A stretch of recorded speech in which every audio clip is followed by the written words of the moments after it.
Compressores mecânicos, né? Vamos começar por eles, porque foram os primeiros a serem mais usados nos carros. E o conceito do compressor mecânico é simples. Eu tenho um compressor tocado pelo próprio virabrequim do motor, que vai me empurrar ar para dentro do motor. Então é algo extremamente eficiente que eu uso a energia do motor para empurrar ar para dentro. Se parar para pensar, o grande problema da história do carro é que o motor sempre evoluiu mais rápido que o resto do carro. Então, um grande exemplo, Bentley 4,4 litros Blower, 1929. Esse carro, que não deixa de ser uma carroça com motor, em termos de geometria de suspensão, etc., ele tinha 240 cavalos de vapor e atingia a velocidade máxima de 222 km por hora. Algo extremamente perigoso para a época, principalmente pela parte de geometria de suspensão, freios e um ponto que o pessoal esquece, os pneus. O carro está apoiado nos pneus, não se tinha engenharia de pneus tão boa quanto hoje. Ou seja, muita gente morreu porque estava acelerando e o pneu explodia com a velocidade. Mas em termos de máquina, putz, que carro fantástico, principalmente para a época, né? E qual que é o conceito, então, do compressor mecânico? O mais utilizado é do tipo Roots, que é um sistema de parafuso, a gente vai entender tipo sistema helicoidal que empurra o ar para dentro do motor. Novamente, do How Stuff Works, o desenho na verdade aqui está ao contrário, geralmente o ar ele entra pela parte de fora do compressor, não pela parte de dentro. Mas é um desenho bem bacana, dá para entender o sistema helicoidal girando, como se estivesse empurrando o ar para dentro do motor. É muito utilizado em motores V8, porque o próprio compressor ele fica montado ali no meio do V. E aí, em termos de construção, é muito simples, porque no meio do V eu tenho a admissão de ar, já natural do motor, então coloco o compressor, que é um kitzinho que já entra ali, encaixa bonitinho, e um sistema de polia para ser tocado pelo motor do carro, pelo virabrequim. Tem alguns compressores que eu posso ligar e desligar, como se fosse aquele esqueminha do ar-condicionado, o magnético, para travar e acionar ele. E a grande vantagem dele, ele está sempre empurrando o ar para dentro do motor. Então não importa a condição que eu tenho a borboleta, né, fechada aqui antes dele, ele está sempre querendo empurrar ar para dentro. No que eu acelerei, ele é a resposta instantânea. Então, se você pega um carro, por exemplo, peguei um carro 1.6, 1.2 litros, coloquei um compressor, parece que você arrancou o motor e colocou um motor de cilindrada maior. A resposta é maravilhosa, é instantânea. E, obviamente, eu tenho torque desde baixa rotação, porque ele sempre está empurrando constantemente ar para dentro do motor. Qual que é o senão? Pelo fato de eu estar conectado ao virabrequim, ele rouba a energia do motor. Mas em termos de montagem construtiva é excelente.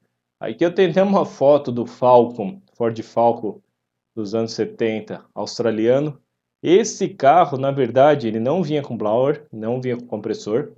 Esse carro, quando ele foi lançado, era o carro 4 portas mais rápido do mundo. Carro que consegue fazer 0 a 100 na casa dos 6 segundos. Mesmo para os valores, para os carros atuais, é um carro extremamente rápido. E o pessoal gosta bastante de botar o compressor bem no meio, corta o capô e admite todo o ar por ali. Eu vou até mostrar um videozinho do Falcon do Mad Max com um ruído característico disso daí. O Falcon e um Holden Commodore que veio para o Brasil como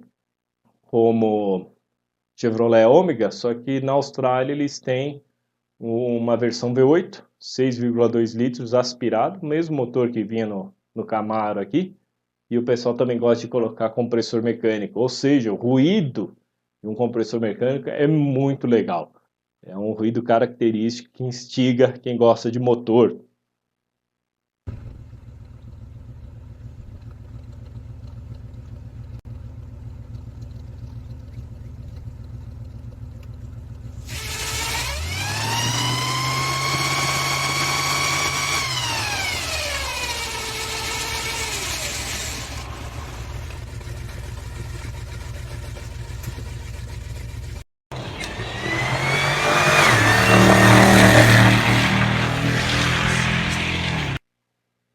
voltando aqui, olhando em corte, eu tenho um sisteminha aqui de helicoidal, ele está conectado diretamente no virabrequim. E eu brinco, conforme eu quero aumentar a pressão de trabalho, é muito simples de calcular. Por quê? Você faz uma correlação seguinte, digamos que para cada uma volta, meu motor admite, vamos só para ficar didático, para cada volta, meu motor admite 1 litro de ar, em termos de cilindrada. Meu compressor, para cada volta, também dá 1 litro. Se eu fizer um sistema de polia 1 para 1, o que vai acontecer? Eu vou ter o compressor não empurrando nada mais, nada menos para dentro do motor.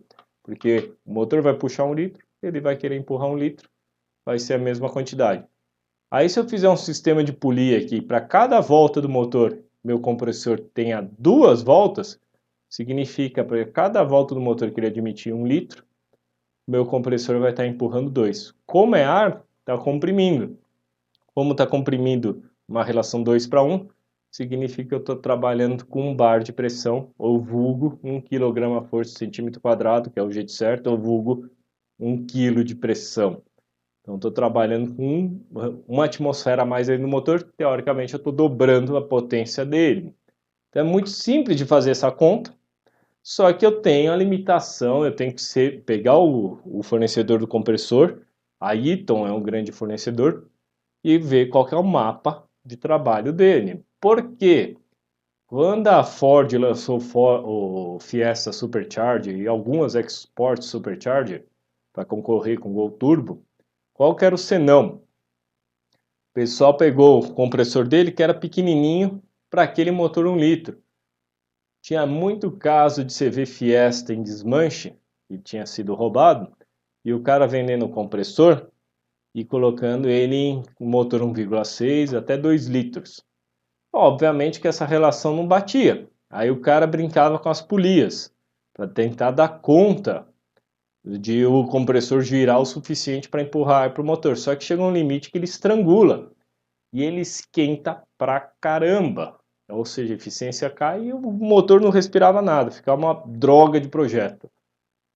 Por que aquele Fiesta teve problema? Eles lançaram com incentivo de impostos e ter, né, saía mais barato por causa do incentivo de imposto para o carro 1 litro e concorrer com o Gol Turbo. A vantagem em relação ao motor turbo é que eu não tenho lag. Então eu aperto no acelerador, ele vem resposta imediata.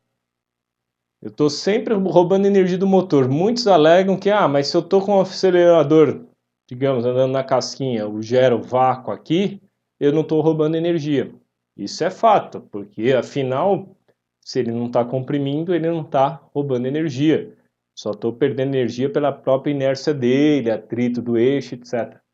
Mas o que acontecia no Fiesta? Para ele ter um desempenho um pouquinho melhor, eu tinha que acelerar mais. Acelerando mais, ele começava a comprimir ar. Comprimir ar, roubava energia do virabrequim. E como eu estava admitindo um ar comprimido e mais quente, eu era obrigado a trabalhar com excesso de combustível. Consequentemente, excesso de combustível, ar mais quente, menos avanço de ignição, roubando energia do virabrequim. Qual que era o resultado? Consumo ruim. Então eu tinha um carro e tinha potência similar de 1,6 litros, com consumo pior. E no final não valia a pena ter esse tipo de coisa. E por que o americano e o australiano adoram isso? Porque é muito mais fácil, não é que eles têm falta de torque no motor 5,5 litros em baixa rotação, mas é pela pegada de ter mais torque instantâneo e a facilidade de montar isso aí no carro, né? Eu gosto até de exemplificar isso aqui no Museu da Ford. O pessoal considera um motor grande no Brasil um 2 litros. Aqui era um 2 litros Duratec do Focus. Até abracei ele para ter noção de grandeza. E o motor que saía no último Falcon V8, 5 litros, com compressor mecânico no meio. A gente até brincava que era um coração de baleia, de tão grande que isso daí é. E gera uma potência gigantesca, um torque maravilhoso. Alguns exemplos lá do Falcon que eu trabalhei, ele tinha um sistema muito interessante Ele era homologado para 480 CVs, mas assim como eu vou falar em turbo, ele tinha um sistema de overboost para trabalhar com um pouquinho de aumento de pressão. E aí você fala, mas como que ele faz isso se é o compressor conectado direto ao virabrequim? Ele tinha um sisteminha de válvula para controlar a pressão. Então ele sempre trabalhava teoricamente com pressão máxima, mais alta, e aí quando ele era os 480 cavalos, ele abria a válvula para diminuir essa pressão que estava sendo empurrada para o motor. Mas em condições que eu tivesse combustível de alta octanagem, temperatura ambiente baixa, ele conseguia chegar até 545 CVs. Então, mostrar uns videozinhos do comportamento desse carro que é maravilhoso. O carro tinha arredondando 2 toneladas. E mesmo assim era um desempenho de tirar o chapéu. De tão bom que, de tão torcudo e tão potente que era esse motor.